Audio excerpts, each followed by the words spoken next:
Our first Ben 10,000 is from Ben 10 Classic series. When he is introduced, Ben 10,000 was portrayed as being serious about the hero business, to the point where it was almost obsessive. He spent most of his time as XLR-8 to patrol the planet and brutalized criminals as quickly as he could, while rarely appearing in human form. He had also stopped naming his aliens, which Ben Prime considers half the fun of using them. Ben stayed this serious for 15 years until Gwendolyn brought Ben Prime to talk to him. After taking on Vilgax alongside Ben Prime, Ben 10,000 started to lighten up in time for Max's 80th birthday. Over the following 12 years, he changed his clothing to something akin to his youth, returned to naming his aliens again, and spent quality time with his son. Furthermore, he and Gwendolyn rely on each other now. Since their relationship has grown, while he tries to be close with his son, Ben 10.000 can doubt his abilities as a parent and become overprotective due to the various dangers of crime fighting. He can also be somewhat obtuse, not realizing where his son got his attitude from and grasping the obvious to Max's annoyance, despite his change to a more lighthearted and relaxed person. Ben 10.000 has a ferocious temper that returns him to his more aggressive and grimmer personage he displayed up until his 30s. The best example of this is when he transformed into Way Big and viciously pounded Kevin 11,000 into the ground for attacking Ken. Ben 10.000 had stayed cocky and happy until he was 15. Loop up 21. It remains unclear on the details about what happened that caused this change, but it caused him to become strict, cynical, and distant from his family for 15 years. During this period, he mutilated Vilgax and put away his remains in a stasis pod to make sure he could no longer harm anyone. Ben 10,000 first appeared in his self-titled episode when Gwendolyn brought his and her Prime Timeline counterparts to help them fight Animo and a resurrected Vilgax. As Gwen Prime pointed out, Gwendolyn brought Ben Prime so that Ben 10,000 could get a major attitude adjustment. This interaction with his younger self caused him to lighten up. In preparation for his son's 10th birthday, Ben used his smartest aliens to create a replica Omnitrix that behaves much like the first one he wore in his youth. In Ken 10, Ben 10,000 defeated Volcanus just in time to attend Ken's birthday and gave him his own Omnitrix. They then worked together to defeat villains such as Sploot and Mott Snickrep. However, Ben barely gave Ken a chance to contribute to his disappointment.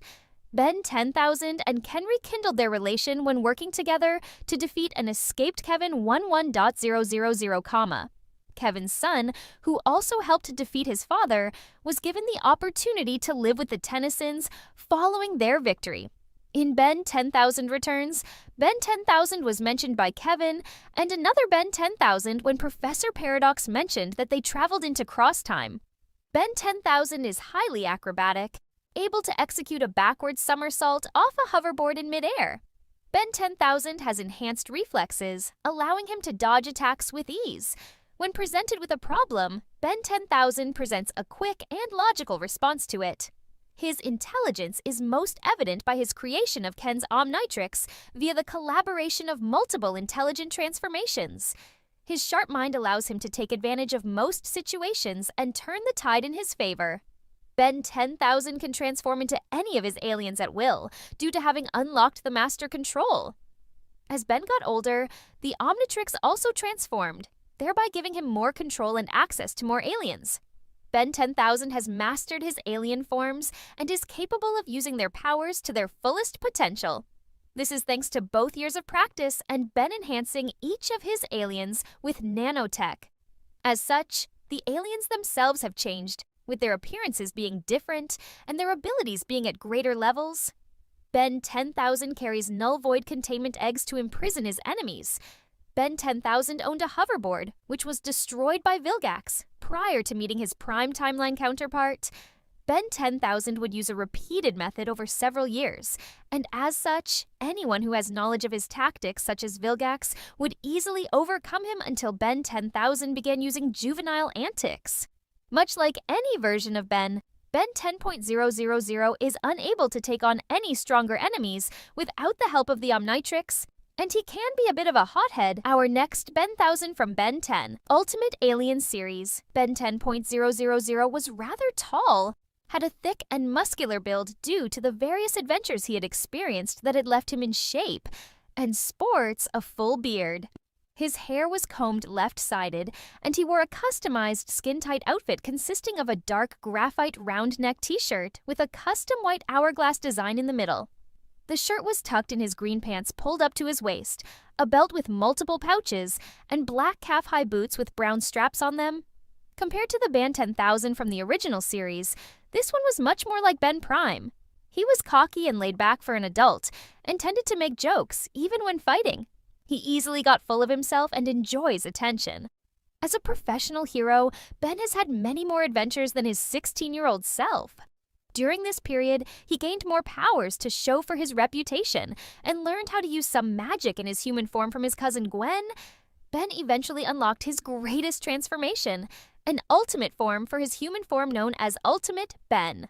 After discovering this transformation, Ben 10,000 has not needed to physically transform into any of his actual alien forms for years. Though he could still turn into regular and ultimate aliens, he preferred using Ultimate Ben for quicker access to the aliens' powers in combat. At one point, Ben 10,000 was the president of Earth and defeated the third Velocian invasion during his term in office. He was eventually succeeded by Gwen. Ben 10,000 first appeared in Ben 10,000 Returns, where he battled Eon and his minions in his headquarters. He easily defeated the minions as Ultimate Ben using Ultimate Humongosaur, Arctiguana, and Heat Blast powers. When Eon himself attempted to blast him with a time ray, Ultimate Ben countered using Clockwork's powers and knocked him out of his timeline. Approached by Professor Paradox, Ben 10,000 remembered that Eon was traveling through cross-time and suspected that Eon wanted him to send him back in time 20 years to Ultimate Alien's time frame. When Paradox confirmed this, they arrived in the past shortly after present-day Gwen used a spell on the hands of Armageddon. As Ben 10,000 introduced himself, present-day Kevin mistook him for a different Ben 10,000 before he was corrected. Ben 10,000 was incredibly skilled in hand-to-hand combat and martial arts, able to easily fend off several of Eon's minions with no aid from his powers. Ben 10,000 had enhanced reflexes, as shown when he narrowly dodged being hit by Eon's time ray. Ben 10,000 had an enhanced eidetic memory, as he was able to remember even conversations from years ago with precise clarity. Ben 10,000 had learned a few tricks from Gwen, as shown when he, in his Ultimate Ben form, cast the Contago spell, which created a magic wall made of mana to protect himself from Eon's temporal energy blast.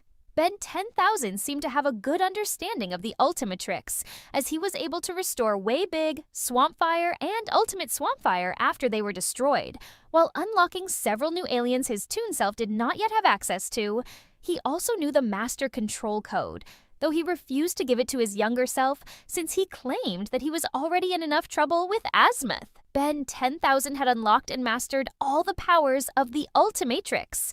In addition to instant access for as long as he wanted, including ultimate forms, he could do so with all of their powers without transforming into them by instead using his own ultimate form, Ultimate Ben.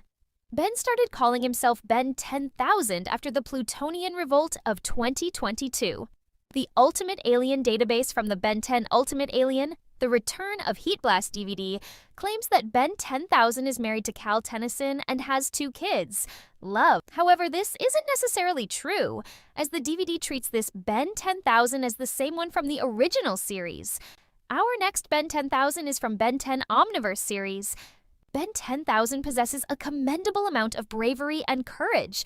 Upon seeing the detonation of Vilgax's Chronosapien time bomb, rather than panicking and trying to run, he fearlessly charged towards it and tried to stop it with Atomic X, only to fail. He is also perfectly willing to fight his enemies up close, even while unable to transform. While experienced and mature, Ben 10,000 still has a teasing side, calling the alternate counterpart of his cousin Owen 10 dweeb when she made a smart quip about him. He is also a bit nostalgic of an earlier time in his life, having fond memories of Skurd, the Proto-Trook, and the 10 Speed. Ben 10,000 had stayed cocky and happy until he was 20. It remains unclear on the details about what happened that caused his change, but it caused him to become strict, cynical, and distant from his family for several years before eventually lightening up. At some point after his change in attitude, Ben 10,000 would develop a dual Omnitrix system called the Biomnitrix with the help of his smartest aliens. He also started taking part in the Time War, during which he accidentally cut off Professor Paradox's right arm. Ben would give the Omnitrix to his son Ken. However, at some point after, Ben took the Omnitrix away from him for going on an unauthorized mission. Ben 10,000 first appeared in Ben Again, where he came to 16-year-old Ben's time, looking for Professor Paradox, stating that time was getting out of hand due to the Chronosapiens having gone rogue and Maltruant's temporal beasts going on a cross-dimensional rampage. In And Then There Were None, Ben 10,000 arrived along with Gwen, 10 and Ben 23 to assist in the battle against the evil Bens, courtesy of Professor Paradox. Transforming into Formungasaur, he fought Mad Ben as Wrath and Benzoro as Snare O until the Chronosapien time bomb went off. Ben 10,000 tried to stop the bomb by using Atomic X but was erased from existence, just like the other Bens. In And Then There Was Ben, Ben 10,000 was visited by Professor Paradox and the other alternate Bens to be recruited for the ultimate battle against Vilgax. Later, he was brought back into existence by No Watch Ben as Clockwork. Ben 10,000 and his fellow Bens battled Vilgax together and won. He was then sent back to his own timeline after escorting the good Omnitrix wielders to their timelines. In Fight at the Museum, Ben 10,000 hugged his beloved wife Kai after she found the Orb of Pumapunku. In Let's Do the Time War Again, Professor Paradox brought Ben 10,000 to the present to contain the rampage of a time beast. Using Crashhawker, he fought Exoskull and Subdora, and later used Uprig to rebuild the destroyed Proto-Truck and 10-Speed into time cycles. Returning to the past once more after his past self destroyed Bellwood, again, he fought Eon's minions as Big Chuck.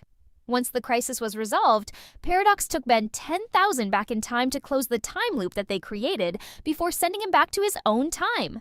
In the end of an era, Ben and Kai tried to stop Dr. Animo from using the Chronoporter to escape to the past, but failed. They were then surprised when Spanner brought Animo back seconds later.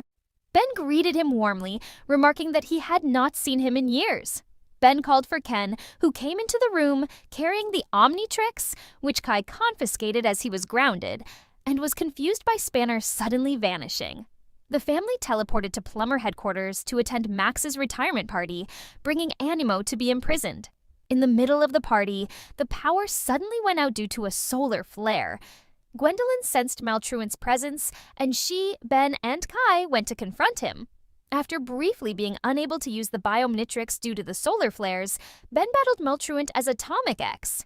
When Spanner appeared on the scene, Atomic X defended him from a blast from Maltruant, changing back to Ben. Spanner called Ben Dad, revealing that he is Ken, having been given his suit by Professor Paradox.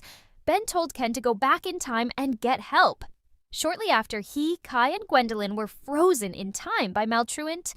When Ken returned with the present-day Ben and Rook, Ken unleashed some Techodon robots, one of whom saved Ben 10,000 after he was thrown into space by Maltruant. In A New Dawn, Ben 10,000 was no longer frozen in time and was given the wounded Ken to take care of by his younger self. Ben 10,000 can transform into any of his aliens at will due to having unlocked the Master Control. He can also fuse any two aliens from the Omnitrix database with his Biomnitrix system. The Biomnitrix represents the idea that Ben 10,000 has learned a lesson to lighten up. The Omniverse crew wanted to restore the original Ben 10,000 because the executives pushed for having everything to be more like the original series, which was the most successful of the franchise. Additionally, Derek J. Wyatt found Ultimate Ben to be a lame idea. Judd Nelson was chosen for the role because Matt Youngberg felt that Judd's voice sounded like it was in between that of Yuri Lowenthal's and Paul Eading's. Derek would have cast Robert Downey Jr. as a live-action Ben 10,000 if he got to choose who would play the role. Derek believed that if Ben 10,000 and Azimuth worked together, they could make a device that allowed triple fusions of transformations. Our next Ben 10,000 is from the Reboot series. Benjamin Ben Kirby Tennyson, nicknamed Ben 10,000, is a future version of Ben from an alternate timeline. Ben 10,000 wears a short-sleeved black t-shirt tucked in with white stripes around his neck, on the front and back, and a 1-inch white stripe on the sleeve. The rest of his outfit includes tight army green slim-fit pants pulled up to his waist, a black belt with pockets around it, black fingerless gloves, and black knee-high boots. For the majority of Ben 10,010, Ben had an overweight build similar to his grandfather and sported a full beard. Following the defeat of the Zurge, Ben shaved off his beard and has become fit, which is due to the various adventures he has experienced that have left him in shape. He now wears a green jacket with white stripes and the number 10 surrounded by a black circle on it over the left side of his outfit. At age 10, he looked exactly like his Dimension 27,998.3 counterpart, as shown during flashbacks. Prior to meeting his younger self, Ben 10,000 had been out of touch with his family for such a long time, and it seemed like he'd gone slightly insane from it, like when he freaked out after Louis, who was actually a defunct scrapped robot, head fell off. Crazy, right? He also got super depressed and lost his confidence, blaming himself for letting everyone down. But after fighting alongside his past self, family, and former villain-turned-allies, he regained that confidence. Yes, he decided to go back into action full-time. After years of being a hero, though, Ben failed Max, and it was bad. Max ended up dying because of him, and his mind was placed on a hologram. After that, Ben was totally shaken by his grandfather's death. He gave up his life as a hero and decided to hide, abandoning everyone he knew. And this also led to Kevin being imprisoned as Humungaraptor because Ben was the only one who could fix the anti-tricks. So after years of distancing himself, Ben finally emerges from hiding to fight off an invasion on Earth by the Zerge. And that's when Hex arrives, looking for Ben to join the resistance. Ben wasn't interested at first.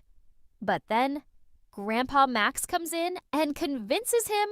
Yes, Grandpa Max. Hex takes Ben to the White House, where he sees so many of his past enemies. And then he eventually reunites with Gwen for the first time in such a long time.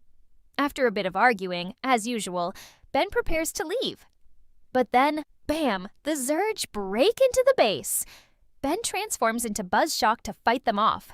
And guess what? Buzzshock has a vision of his 10-year-old self.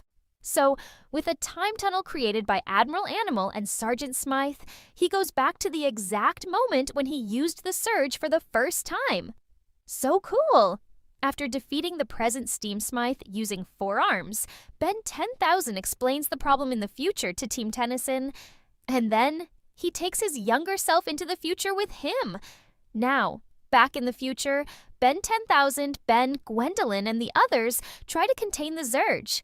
After some struggle, the aliens reveal why they're attacking Earth. They want the Zurge DNA sample in the Omnitrix. Ben 10,000 decides to give up and hand them the Omnitrix, but his 10-year-old self as Wrath stops him.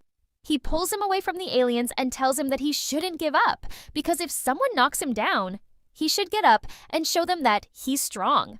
At first, Ben 10,000 disagrees. Like, what I learned on vacation doesn't apply to this fight. But then Amax appears and reveals that the Zurge's power increases when others of their kind join. And that's when Ben 10,000 gets the idea.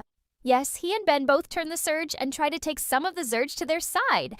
And guess what? It works. They destroy the threat using a game they played on summer vacation. Yes, Ben then goes back to his time, and Ben 10,000 returns to being the hero he never should have stopped being. The two still disagree a lot, with Ben claiming he didn't even vote for her to be president. But at the end of Ben 10,010, they finally start to understand each other, just like when they were 10 years old. So awesome! Ben loves his grandfather and totally blames himself for his death. When he saw Max show up, he was so joyful, like he ran in for a hug, until he realized it was just a hologram. But then, when he went back in time to fetch his younger self, when he sees Max alive and well, he gives him the biggest hug ever. Ben 10,000 can transform into any of his aliens at will. And that's because, over time, he learned how to control his Omnitrix better, knowing how to have more than 10 aliens in the active playlist. Yes, he's mastered his alien forms, using their powers to the fullest. That's thanks to years of practice and even teaching his 10-year-old self a few tricks. That's right. Hex gave him a time travel device made by Admiral Animo and Sergeant Smythe. He apparently placed it on his Omnitrix. But after extended isolation, Ben 10,000 lost his fighting edge. He got out of shape, and it showed when General Hex defeated him with little effort, even after he transformed into Spider Monkey. Ouch. Due to his age and poor physical condition, Ben 10,000 suffers from occasional back pain if he moves too much. And that even transfers over to his aliens. Yikes. Like any version of Ben, though, Ben 10,000 can't take on stronger enemies without the help of the Omnitrix. And, as expected, he's kind of a hothead, just like old times. Ben 10,000's design in the reboot is based on his original appearance from his debut episode. His jacket is similar to the one Ben Prime wore during Alien Force and Ultimate Alien. Nice. Ben 10,000's inclusion in the reboot was first hinted when Duncan Rouleau dropped vague hints about what to expect for Season 5. He told fans to keep their fingers crossed. And get this Ben 10,000 is voiced by Fred Tatasciore, who also voiced the original Ben 10,000 in the original series. So awesome! And guess what? There are more Ben 10,000s out there that you don't even know about. So many more. If this video hits 10K, I'll make another video on those Ben 10,000s too. Until then, goodbye.